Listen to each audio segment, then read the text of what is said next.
And Iran has now announced that Khamenei's son will succeed his father as the country's supreme leader, signaling that the clerical establishment remains firmly in control in Tehran, a week into the conflict with the US and Israel.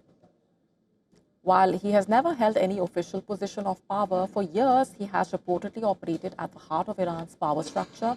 He studied Islamic theology in Qom and reportedly has strong ties with the Islamic Revolutionary Guard Corps, having served during the Iran-Iraq War.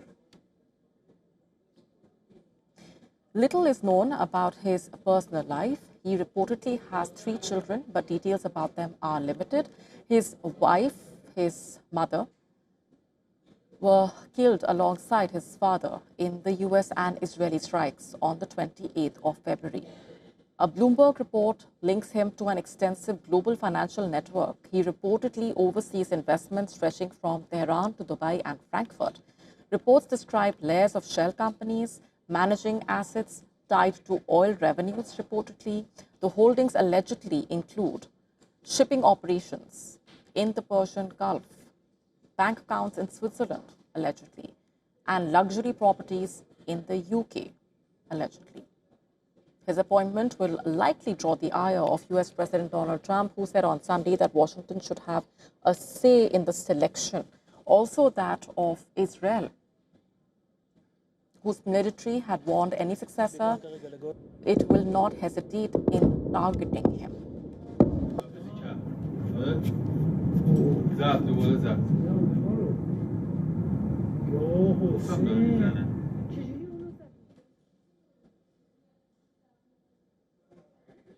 And as the war continues to rage on, Iran launching waves of attacks under its operation amid the air attacks and counterattacks, Iran declaring a new supreme leader.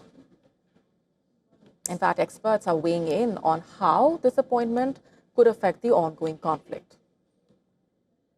Most of the most important thing is not the selection of the person, is that the political process is working and functioning. So there was a very security concern behind that that would make a political process a deadlock. But at the moment, by announcement of Mojtaba Khamenei as the new supreme leader of Iran, it seems that the political institutions are working and functioning. So it's the most important thing. Secondly,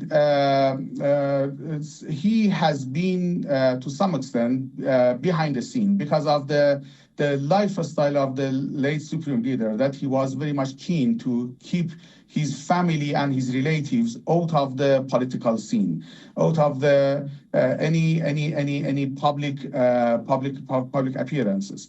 But everyone that has been in charge with the policy making in Iran knows that he has been very much involved in advising his father and being involved in very important sensitive cases, security and military and also political cases.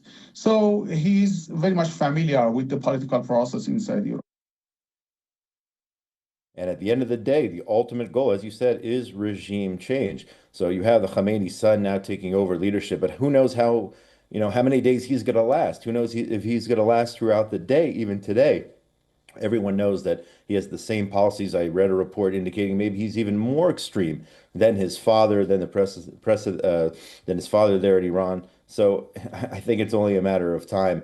It will take some time. People have to be patient, realize that it doesn't happen overnight. But I think at the end of the day, the US and Israel both determined to see regime change in Iran. And I think this is going to continue until that happens. The president and also the prime minister of the state of Israel, Netanyahu, many times already talking directly to the Iranian people, saying that they have to seize the opportunity. It's a generational, once in a generation opportunity in order to try to take over there, let the people decide who their future leaders are going to be. But the regime has to go. That's at the end of the day, that's what has to happen.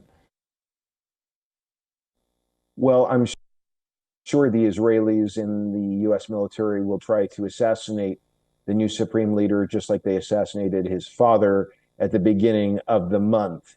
I have no idea what his future is, how long he's going to be supreme leader. He's clearly a target. It's a big unknown if he's going to survive or not.